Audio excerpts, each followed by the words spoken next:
First Contact's Price. Dr. Sarah Chen stood motionless in the observation deck of the research vessel Nightshade, her reflection barely visible against the backdrop of endless stars. The experimental ship's stealth systems hummed at the edge of her consciousness, a sound she'd grown accustomed to over the past 3 years. But today, that familiar hum seemed to carry a different weight. 48 hours ago, they'd discovered something that would change humanity forever. The object hung in space before them now, its crystalline surface refracting starlight in ways that defied conventional physics. It was clearly artificial, clearly alien, and clearly a warning. Dr. Chen. Captain Miguel Torres's voice broke through her contemplation. The final analysis is ready. Sarah turned from the window, her dark eyes meeting the captain's worried gaze. The Nightshade's bridge crew had gathered in the observation deck, their faces illuminated by the soft blue glow of holographic displays. They all knew what was at stake. "Show me," she said, moving to the central display where streams of data flowed like digital rivers. The artifact's message was elegant in its simplicity, a repeating pattern of mathematical constants interwoven with spatial coordinates and temporal markers. But beneath this universal language lay something far more troubling. Images of destruction, star systems reduced to ash, and an empire that consumed everything in its path. "The Nexus," Sarah murmured, reading the designation embedded in the warning. "They've been methodically expanding for over 10,000 years, consuming every civilization they encounter." She manipulated the holographic display, expanding a sector of space that made her blood run cold. "And according to these coordinates, they're headed straight for Earth." Captain Torres leaned forward, his weathered face tight with concern. "How long?" "Based on their projected course and speed." Sarah's fingers danced across the display. 2 years, maybe less. They're sending scout ships ahead of their main fleet. Once those scouts detect significant technological activity. She left the sentence unfinished. They all knew what it meant. Lieutenant James Park, their communications officer, spoke up from his station. "We need to warn Earth immediately. The major powers need to start preparing." "No." Sarah's voice cut through the air like a blade. "We can't send any warnings. Not yet." She turned to face the crew, seeing the confusion in their expressions. "Think about it. The Nightshade is humanity's first true stealth vessel. We're out here testing technology that makes us invisible to even our own most advanced sensors. But the Nexus?" She gestured to the artifact. "They've been perfecting their technology for millennia. Any significant transmission from us, any sudden military buildup on Earth, would draw their attention immediately." "So we do nothing?" Torres asked, but his tone suggested he was beginning to understand. Sarah allowed herself a small smile. "No, Captain. We do what humanity does best. We prepare in secret, we adapt, and we make them underestimate us." She pulled up the Nightshade specifications on the display. "This ship isn't just a research vessel.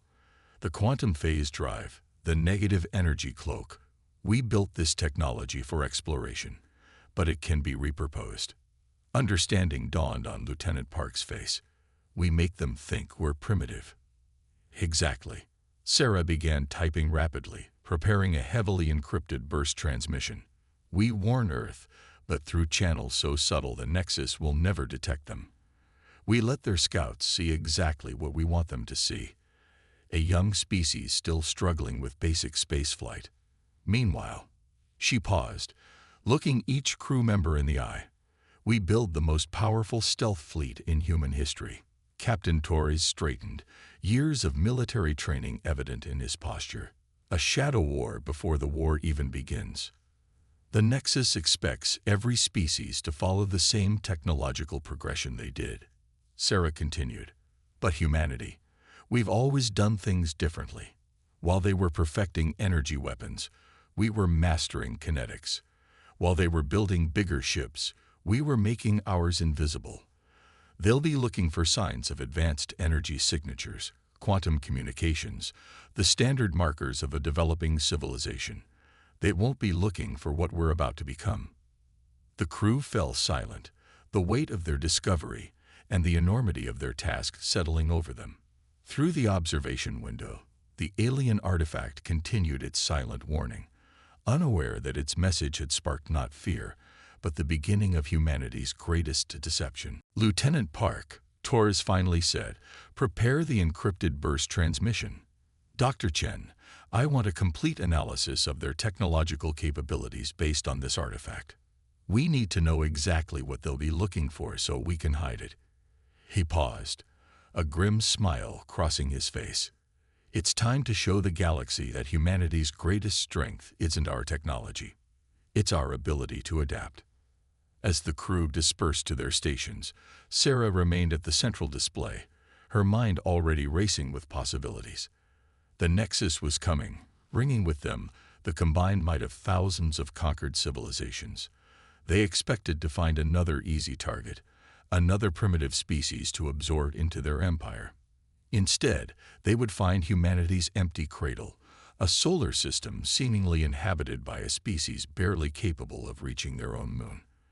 And when they least expected it, they would learn why humans had survived every catastrophe their planet had thrown at them. They would learn why Earth's children had thrived on a world that should have killed them. The Nightshade's stealth systems hummed in the background, a sound that now seemed like a preview of humanity's future. In the space around them, the artifact continued its warning, unaware that it had just set in motion events that would reshape the galaxy. Sarah Chen smiled as she began her analysis. The Nexus was about to learn a crucial lesson. Sometimes, the most dangerous predator is the one you never see coming. The Shadow Protocol. The United Earth Defense Council chamber lay 3 kilometers beneath the Himalayan mountains, its walls lined with displays showing real-time data from every corner of human space. Admiral Helena Wang stood before the assembled military and civilian leaders, her uniform crisp despite the early hour. Behind her, Dr. Sarah Chen's hologram flickered slightly, a deliberate imperfection in the quantum transmission from the Nightshade. "The Nexus Empire has conquered over 300 civilizations," Helena announced, her voice steady despite the gravity of her words. Each time, they followed the same pattern. Their scouts identify developing worlds, assess their threat level, and report back to the main fleet. She gestured, and a simulation appeared in the chamber center. But humanity has something none of those civilizations had. Advance warning. The assembled leaders watched as the simulation showed the predicted path of the Nexus scout ships. Sarah's voice joined the presentation. "They'll be looking for specific signs of technological advancement. Energy weapons, antimatter reactors, faster-than-light communications, standard markers of a space-faring civilization, which is exactly what we won't show them." Helena continued. "Operation Shadow Veil begins today. Every visible ship in our fleet will be retrofitted to appear primitive. Conventional rockets, chemical propulsion, radio communications only." She paused, allowing a small smile.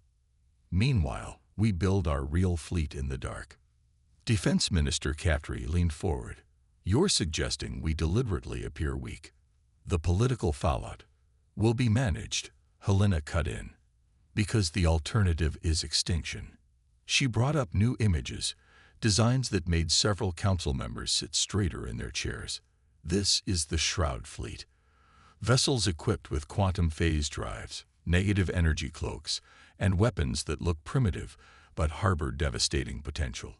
The designs were unlike anything in human military history. Ships that could bend light around themselves, hulls embedded with metamaterials that absorbed all forms of radiation, weapons that appeared to be simple kinetic accelerators but contained technology that could tear apart space itself. "The Nightshade was just the prototype," Sarah explained. "We've learned so much more from studying the artifact. The Nexus relies heavily on energy shields, quantum sensors, and predictable patterns of technological development. They've become complacent. They don't expect a species to develop in ways they haven't seen before." A new voice spoke up, General Zhao, his weathered face illuminated by the holographic displays. "And the civilian sector? We can't hide every trace of our advancement." "We don't have to," Helena replied, "We only need to hide what matters." She brought up a new simulation. Civilian technology will be gradually scaled back in visible ways. Smart dust networks replaced with satellite systems. Quantum computers hidden behind banks of what appear to be traditional processors. We make Earth look like a world still taking its first steps into space. The chamber filled with murmurs as the implications sank in. Humanity would not just be building a hidden fleet, they would be orchestrating the greatest deception in human history. The Shadow Protocol has 3 phases, Helena continued. First, the Great Fade. We gradually reduce our visible technological footprint while accelerating our true development in secret. Second, the Shroud. We complete and hide our real fleet while maintaining a convincing facade of primitive space capability. Finally, the Revelation. When the Nexus commits to their invasion, they'll find not the primitive world they expected, but an enemy that has been preparing for them all along. Sarah's hologram stepped forward. The Nightshade has already mapped 7 locations in the outer solar system where we can construct hidden shipyards. The asteroid belt alone could house enough construction facilities to build a fleet larger than anything humanity has ever conceived. And the cost? Someone asked from the back of the chamber. Helena's expression hardened. Less than extinction. She brought up one final image, Earth, beautiful and blue, hanging in the void of space. We've spent our entire history looking up at the stars, dreaming of what we'd find there. Now we know. And yes, this deception goes against our nature. Humans want to explore, to reach out, to show what we can do. But our species has another trait that served us well. We know how to wait for the right moment to strike. The chamber fell silent as the implications settled over the assembled leaders. This wasn't just a military strategy. It was a fundamental shift in human civilization. They would have to become the shadow in the stars, the predator that waits unseen. The Nexus believes they've seen every possible path of technological evolution, Sarah added. They think they know every way a species can develop, every way they can fight. But humanity, she smiled. We've never followed anyone else's rules for development. We built computers because we needed to break codes in wartime. We reached space on controlled explosions because we couldn't wait for more elegant solutions. Every major human advancement has come from finding unusual solutions to immediate problems. And now, Helena concluded, we have the ultimate problem, survival. And we'll solve it in the most human way possible. Not with overwhelming force, not with superior technology, but with patience, cunning, and the ability to be exactly what our enemy least expects. The Council's vote was unanimous. Within hours, the Shadow Protocol was officially underway. As humanity began its greatest performance, playing the part of a primitive species while secretly becoming something far more dangerous, Helena found Sarah waiting by the chamber's exit. "Will it be enough?" the scientist asked quietly. Helena watched the council members filing out, each carrying the weight of their decision. It has to be. Because if we're right about the Nexus, if they're really as predictable as we think. She turned to Sarah with a grim smile. Then humanity's greatest weakness, our unpredictability, might just turn out to be our greatest weapon. Wolves in sheep's clothing.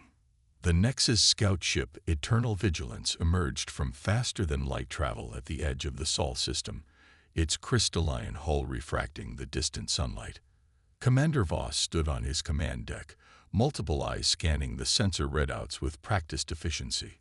His species had served the Nexus Empire as scouts for millennia, their natural talent for pattern recognition making them ideal for first contact scenarios. Primitive electromagnetic emissions detected, his sensor officer reported. Consistent with early spacefaring civilization. Multiple artificial satellites in orbit around the third planet, primarily using chemical propulsion. Voss's membrane-covered ears twitched with interest. "Show me." The main display filled with images of Earth's space activities. Clumsy-looking rockets lifting off on pillars of flame. Primitive space stations held together by mechanical means rather than energy fields. satellites using basic radio waves for communication. Assessment, Voss asked. Development stage 2 of 11, the officer replied. They've achieved basic spaceflight, but haven't yet discovered quantum mechanics or efficient energy generation. Recommend standard protocol. Full scan of their military capabilities followed by. The officer never finished his sentence. The ship's sensors suddenly screamed warnings as something impossible happened. 3 vessels simply appeared around them, emerging from what looked like tears in space itself. They were ugly, brutal-looking things, all sharp angles and exposed metal. They looked primitive, exactly like what you'd expect from a species at development stage 2, except they couldn't possibly be there. Impossible, Voss whispered. No primitive ship cooled. Unknown energy signature, his weapons officer shouted. There, the first human ship fired. The weapon looked like a simple kinetic accelerator, the kind that fired metal slugs at high velocity. The Eternal Vigilance's shields easily caught the projectile, only to have it phase through them, as if they didn't exist. The round struck the ship's sensor array with surgical precision, somehow bypassing all their advanced defensive systems. How? Voss demanded. Those are primitive kinetic weapons. Sir, his science officer's voice shook. The projectiles. They're quantum-locked. They exist in multiple states simultaneously. Our shields can't stop something that's both there and not there at the same time. Another shot struck their engines, somehow knowing exactly where to hit. The Eternal Vigilance's power began to fade. Send the alert, Voss ordered. The humans have somehow developed. Sir, the communication officer's voice cracked with panic. We can't transmit. Something's eating our signals.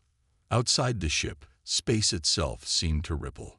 More human vessels appeared, each looking as primitive as the first, each harboring impossible technology beneath their crude exterior. They'd moved with perfect coordination, herding the Nexus ship away from Earth, deeper into the solar system. They're ships, the science officer reported, his voice filled with disbelief. They're generating localized quantum fields. They're not just invisible to our sensors, they're bending probability itself around them. Every shot they fire exists in a quantum superposition until the moment of impact. There's no way to predict where they'll hit, no way to stop them. Voss watched as his ship's systems failed one by one, disabled with terrifying precision by weapons that shouldn't exist. How long? He asked quietly. How long have they been watching us, preparing for us? A new signal cut through their failing communication system, a human voice, speaking perfect Nexus standard. Commander Voss of the Eternal Vigilance, this is Captain Sarah Chen of the Earth Defense Force. Your ship has been disabled. Your quantum communications have been neutralized. You have 2 options. Surrender and live, or attempt to resist and be destroyed. You have 30 seconds to decide. Voss's secondary hearts beat rapidly as he considered their situation. The humans had somehow developed technology that made no sense. They'd skipped dozens of normal development stages, creating weapons and defenses that worked on principles the Nexus had never considered. And they'd hidden it all behind a facade of primitive technology. Sir, his first officer asked, your orders? Voss looked at the human ships surrounding them. They were ugly, primitive-looking vessels that contained impossible power, just like the humans themselves, a young species that had somehow outthought and outmaneuvered an empire thousands of years their senior. We surrender, he transmitted. The response was immediate. Wise choice, Commander. Prepare for boarding. And don't worry, we'll treat your crew with all the respect due to those who've helped us test our defenses. As the human ships moved in, Voss finally understood. The Nexus had encountered hundreds of species, conquered countless civilizations, but they'd never met anything like humanity. A species that had turned deception into an art form, that had developed technology specifically designed to counter Nexus capabilities, that had somehow known they were coming and prepared accordingly. The boarding party that entered his ship minutes later was just as surprising as everything else. The humans wore what looked like primitive pressure suits, but Voss's sensors detected energy fields and quantum stabilizers far beyond anything the Nexus possessed. They moved with practiced efficiency, securing his crew with weapons that looked like simple projectile firearms, but somehow interfaced directly with Nexus neural systems. Sarah Chen walked onto his bridge, her helmet retracting into her suit in a way that should have been impossible with visible human technology. "Impressive, isn't it?" she asked, gesturing to her suit. "We could have made it look more advanced, but there's something to be said for maintaining appearances." "How?" Voss couldn't help asking. "How did you develop all this without being detected?" Sarah smiled. "We found your warning beacon, Commander. And instead of panicking, instead of trying to match the Nexus Empire's technology directly, we did what humanity does best. We got creative. Every piece of technology you see here was developed specifically to counter Nexus capabilities. We studied your patterns, your expectations, your weaknesses, and then we built our entire defense strategy around exploiting them." She walked to his command station, studying the Nexus controls with obvious interest. "You expected us to develop like every other species you've encountered, to follow the same technological progression, to make the same mistakes. Instead, we looked at your technology, understood its principles, and then developed in completely different directions. Why build better energy shields when we could create quantum phase technology that makes shields irrelevant? Why match your weapons when we could develop something you've never seen before?" Voss felt a chill run through his body. "The main fleet, they're still coming." "We're counting on it," Sarah replied. "After all, Commander, you've only seen a tiny fraction of what humanity has prepared. Your empire thought you were finding another primitive species to conquer. Instead, you found humanity at its most dangerous, prepared, united, and fighting on our own terms." As Voss was led away from his bridge, he realized with growing horror that the Nexus Empire had made a terrible mistake. They had become so accustomed to their technological superiority that they'd forgotten a crucial truth. Sometimes the most dangerous enemy isn't the one with the most advanced technology, but the one who finds new ways to use simple things. The humans hadn't just prepared for war. They had revolutionized warfare itself, all while making the galaxy believe they were barely capable of reaching their own moon. And now, the Nexus Empire was about to learn just how dangerous humanity could be. The counterstrike. Admiral Helena Wang stood on the bridge of the Earth Defense Force flagship Shadowbreaker, watching as the holographic display showed the Nexus main fleet approaching the Sol system. The massive armada of crystalline ships moved with absolute confidence, their formation indicating they expected no real resistance. After all, their scouts had reported only a primitive civilization barely capable of interplanetary travel. "All ships report ready," Captain Torres announced from his tactical station. The Nightshade's former captain had earned his promotion during the months of preparation, helping to train the crews of humanity's hidden fleet. Quantum phase drives synchronized, negative energy fields at full power. Helena nodded, her expression grim.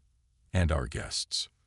"Commander Voss and his crew are secure in the observation deck," Sarah Chen replied.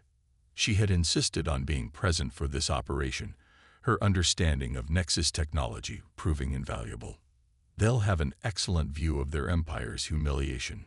The plan was audacious, perhaps the most ambitious military operation in human history.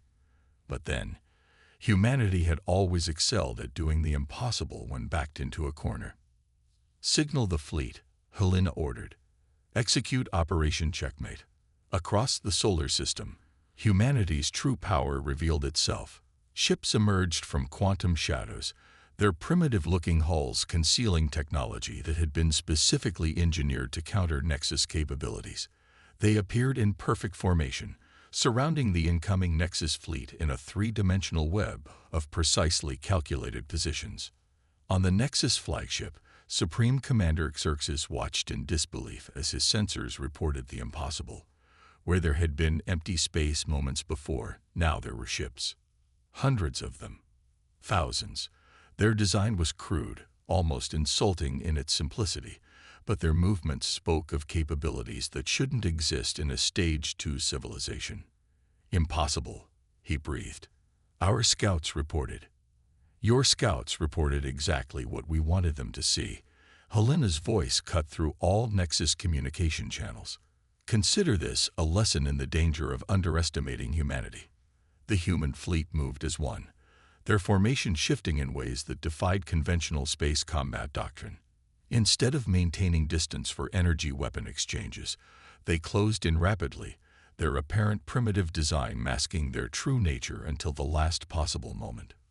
First wave, execute, Helena commanded. The nearest human ships fired what appeared to be simple kinetic weapons.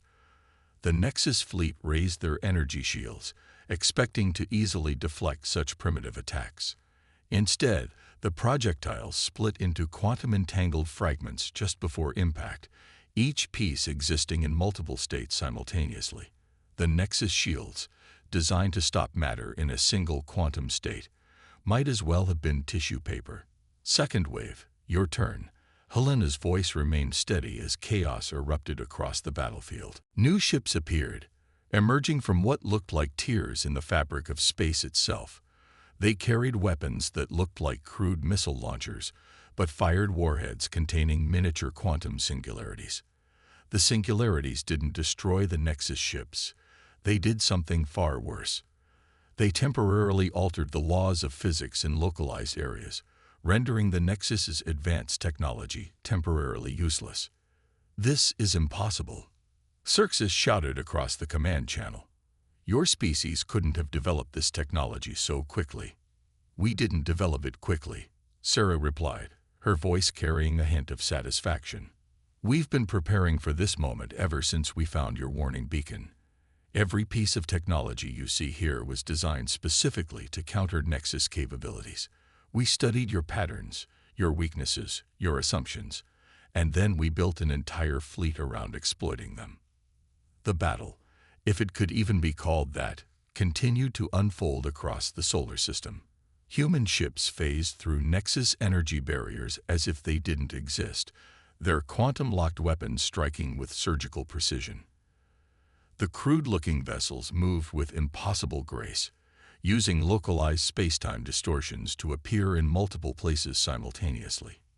You see, Supreme Commander, Helena added, humanity has always excelled at asymmetric warfare. When faced with a technologically superior opponent, we don't try to match their capabilities directly. We find ways to make their advantages irrelevant. On the observation deck of the Shadowbreaker, Commander Voss watched with a mixture of horror and fascination as his empire's mighty fleet was systematically dismantled by weapons that looked primitive but harbored impossible power. Your empire's greatest weakness, Sarah explained to him, was your certainty. You were so sure you knew every possible path of technological development that you never considered someone might develop in a completely different direction. The Nexus fleet's formation began to break apart as more of their systems failed. Their quantum communications, their energy weapons, their advanced shields, all rendered useless by human technology that had been specifically designed to exploit their weaknesses. Final phase, Helena commanded. Show them our full capabilities. The space around the Nexus fleet seemed to ripple, and suddenly thousands more human ships appeared. They had been there all along, hidden by technology that bent probability itself around them. The Nexus fleet was completely surrounded, trapped in a web of humanity's making. Supreme Commander Xerxes, Helena's voice carried across all channels. Your fleet is disabled. Your weapons are useless. Your ships are surrounded. You have two choices: surrender and live, or continue this fight and be destroyed. Unlike your empire, humanity prefers not to unnecessarily end lives. You have 5 minutes to decide. As the Nexus commanders frantically discussed their options, Sarah turned to Voss. Your empire thought they were finding another primitive species to conquer. Instead, they found humanity at its most dangerous, prepared, united, and fighting on our own terms. The surrender of the Nexus fleet came 3 minutes later. As human boarding parties secured the massive crystalline ships, Helena allowed herself a small smile. Humanity had just rewritten the rules of galactic warfare, proving that sometimes the most primitive-looking weapon could hide the most devastating capabilities. The age of Nexus expansion was over, and in its place, a new power was rising, one that understood that true strength lay not in overwhelming force, but in the ability to be exactly what your enemy least expects. A new dawn. 1 year after the surrender of the Nexus fleet, the Great Hall of the newly established Galactic Conclave hummed with activity. Representatives from hundreds of formerly subjugated species filled the chamber, their varied forms creating a living tapestry of galactic diversity. At the center of it all stood Dr. Sarah Chen, now Earth's primary diplomat to the freed worlds. The chamber itself was a testament to humanity's new approach to galactic relations. Like human ships during the war, it appeared deceptively simple while harboring remarkable capabilities. The seemingly primitive metal walls contained quantum translation fields that allowed perfect communication between species. The basic-looking lighting adjusted automatically to accommodate the visual needs of different biological forms. Everything was designed to put others at ease, while quietly demonstrating humanity's technological prowess. The Liberation fleets have reached the outer arms of Nexus space, Sarah announced to the assembled representatives. The last holdout worlds of the Empire have agreed to peaceful transition. The age of Nexus dominion is officially over. Commander Voss, now serving as a liaison between humanity and the former Nexus worlds, stepped forward. And with it, a new age begins, one that I must admit, I never expected to see. He turned to Sarah, his multiple eyes reflecting the chamber's light. You could have destroyed us, you know. After all our empire did, no one would have blamed humanity for taking revenge. Sarah smiled. That would have made us no better than the Nexus. Humanity didn't fight this war to replace one empire with another. We fought to free the galaxy from the very concept of empire. Admiral Helena Wang, watching from her position near the chamber's entrance, allowed herself a moment of pride. The war had proved humanity's military capabilities, but the peace was proving something far more important, their capacity for leadership through example rather than force. The human approach to liberation has been unconventional. A representative from one of the freed worlds observed, like everything else about your species, we believe the best way to prevent future empires from rising is to ensure every species can defend itself. Helena explained, stepping forward. That's why we're sharing our technology, not just the advanced systems, but the philosophy behind them. The chamber's main display activated, showing the progression of human military technology. We developed our quantum phase drives and negative energy weapons not because they were the most advanced options, but because they were the most effective counters to Nexus technology. Now we're teaching other species to do the same, to develop in ways that make sense for them, not to follow some predetermined path. Sarah took over the presentation. The Nexus Empire fell not because humanity was more advanced, but because we approached problems differently. We're teaching that approach to every freed world.